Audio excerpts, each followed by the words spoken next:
Yes, mga idol, sawa ka na ba sa iyong mga bulok parte ng iyong motor, mga idol?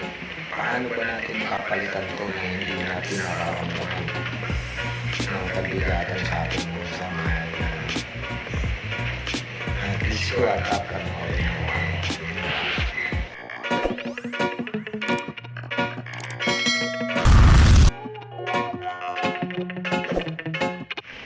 unang-una, mga idol, kailangan mo tingnan yung motor mo kung alin ba mga pwedeng palitan doon, ano? At yun ang uunahin mong i-order sa Shopee. Isa-isa lang, mga idol, para hindi kabigatan sa ating bulsa, mga idol, ano? Kailangan talaga natin maging wais sa panahon na ito.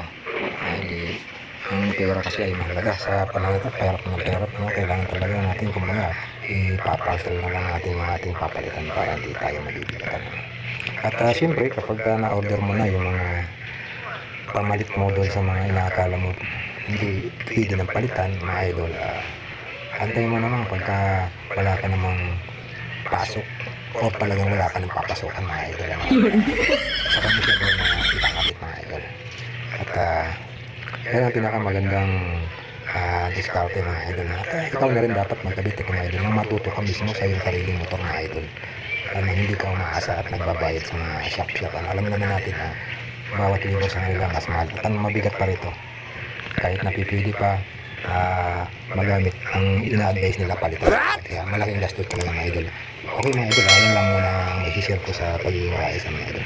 Maraming salamat po at God bless po sa lahat.